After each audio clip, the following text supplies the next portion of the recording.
Assalamualaikum warahmatullahi wabarakatuh. Selamat pagi. Selamat berjumpa kembali di mata pelajaran dasar desain grafis kelas 10. Kita masuk ke pertemuan yang ketiga. Sebelumnya kita membahas mengenai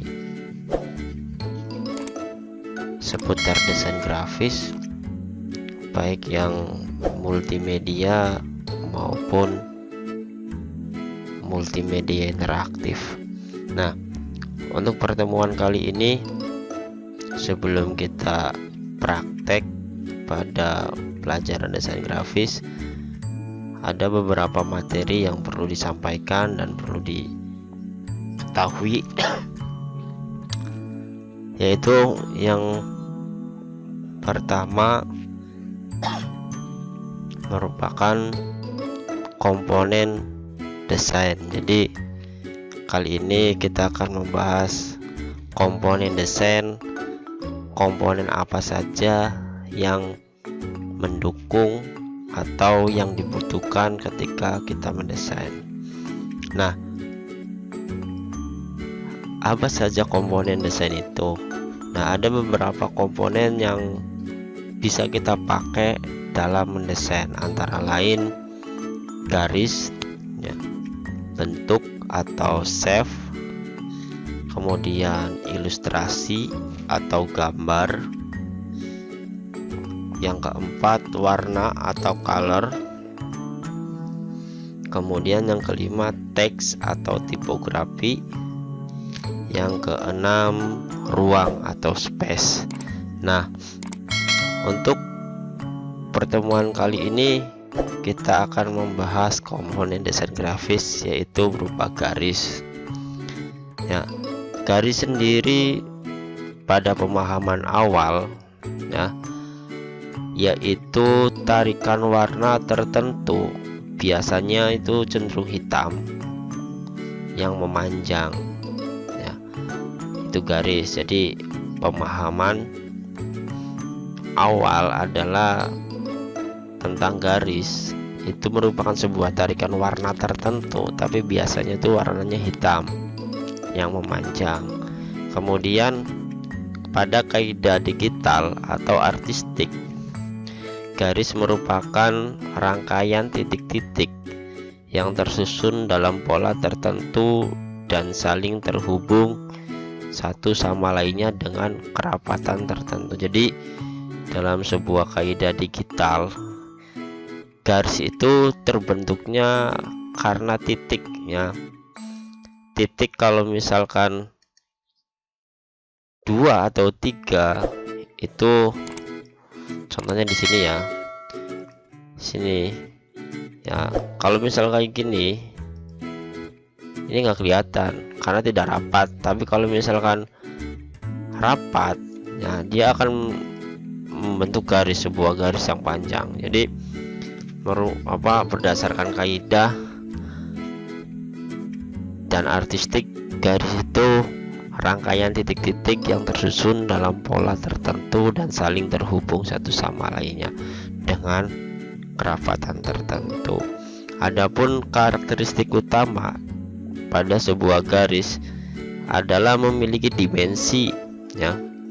Memiliki dimensi panjang, bentuk, warna, ketebalan, dan model. Karakteristiknya seperti itu. Jadi kalau misalkan kita menemui sebuah titik-titik yang menyatu yang akan menjadi sebuah garis, itu biasanya dia memiliki dimensi, kemudian bentuknya seperti apa, warna, ketebalan, dan modelnya. Itu karakteristik utama pada garis. Nah, kemudian jenis garis ketika kita dilihat dari cara pembuatannya itu ada dua, ya. Yang pertama garis alami, yang kedua garis buatan. Jadi garis kalau kita lihat dari cara pembuatannya itu dibagi menjadi dua, alami dan buatan. Nah, garis alami ya, garis alami itu garis yang terbentuk akibat dari gesekan serta perbedaan yang saling memotong antara dua benda. Jadi garis alami ini biasanya ada di alam ya, biasanya ada di alam. Dia terbentuk akibat dari sebuah gesekan serta perbedaan yang saling memotong antara dua benda. Contohnya ya, contoh biasanya itu kalau kita sore terus kita main ke pantai ya, terus kita melihat ke tengah laut, itu seperti ada garis pemisah antara tanah dan langit. Itu salah satu contoh garis alami. Biasanya ada lagi antara garis bayangan sinar matahari yang tertutup oleh awan, kemudian ada yang sinarnya terlewat, itu garis yang dibentuk oleh alam, jadi termasuk garis alami. Kemudian yang kedua itu garis buatan atau garis yang sengaja dibuat, seperti contoh sketsa ya. Itu garis yang dibuat untuk memisahkan atau menjadi tanda batas tertentu yang akhirnya dapat menciptakan sebuah bentuk gambar baru. Itu jadi yang tadinya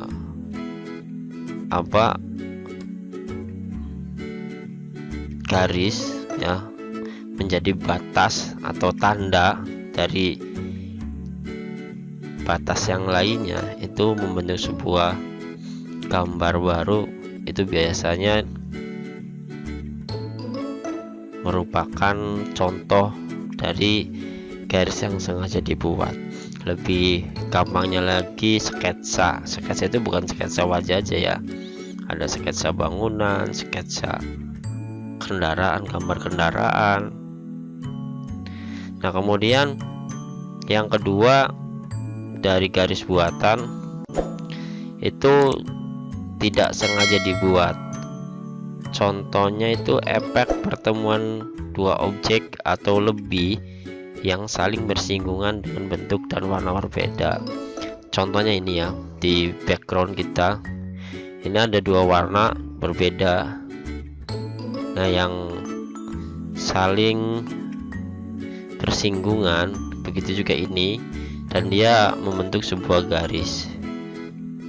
Itu garis yang tidak disengaja, padahal tidak ada garisnya, tapi seperti ada garisnya ke sini.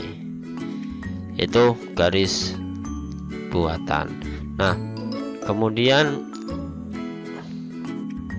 jenis garis ya, jenis garis itu ada beberapa, antara lain berdasarkan arah garis. Nah, jadi garis itu arahnya kemana, nanti ada maksud tertentu di dalamnya. Kemudian berdasarkan gaya, gaya itu style ya, bukan gaya ini, style. Kemudian berdasarkan ujung garis, ini ujungnya apakah panah, apakah tanda lain atau tumpul, itu berdasarkan ujung garisnya. Kemudian yang keempat, perpaduan antara garis vertikal dengan horizontal. Jadi dia perpaduan antara garis horizontal atau vertikal. Kemudian yang kelima itu gabungan antara garis diagonal. Garis diagonal itu biasanya seperti X ya, kalau ketemu kita lihat X, itu diagonal. Kemudian perpaduan antara garis kurva. Nah, pada beberapa model perpaduan akan menghasilkan bentuk garis baru, antara lain, nah nanti sampai ke pengertiannya. Kemudian yang selanjutnya, pertemuan garis yang membentuk sudut. Jadi garis ini ketika dia bertemu akan membentuk sebuah sudut. Kemudian garis pola gelombang secara berulang. Jadi kalau kita lihat contohnya itu seperti gelombang ya, naik turun naik turun naik turun, seperti itu. Kemudian garis jenis bayangan. Jadi kita membuat garis yang memiliki gambaran atau bayangan ya. Jadi kalau misalnya kita lihat di undangan yang gambarnya hitam, itu ada gambar laki-laki dan perempuannya tapi di hitam semua, itu termasuk garis bayangan. Kemudian yang terakhir kombinasi garis yang membentuk pola pancaran. Nah, jadi yang terakhir kombinasi garis yang membentuk pola pancaran. Contohnya seperti gambar kipas, itu kan kalau misalnya kita dibikin garis itu seperti pancaran. Itu jenis garis. Jadi ada banyak jenis garis, nanti kita jelaskan satu persatu. Kemudian di sini garis berdasarkan arah garis ya. Yang tadi yang pertama kita membahas garis berdasarkan arah garis. Itu ada di sini ada contohnya sesuai nomor. Ini nomor berarti yang ini ya. 2 lurus horizontal berarti yang 2 ini. Nah, garis lurus vertikal memberikan dan kesan kestabilan, ketenangan, kekuatan, mewah dan megah. Jadi kalau kita membuat logo terus kita ada unsur garisnya di sana, kita bisa memaknai berdasarkan ini. Jadi oh, ini garisnya lurus ke atas, artinya apa, seperti itu. Nah, kemudian yang kedua, garis lurus horizontal yang ini ya, itu memberikan kesan sebuah kondisi yang relatif konstan, tenang dan datar gitu.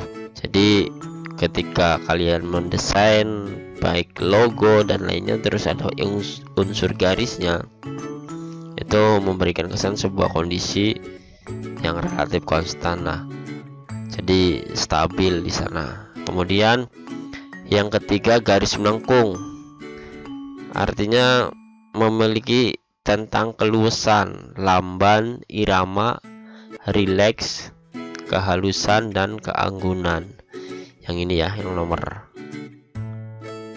oh maaf, ini nomor, seharusnya ini nomor 3,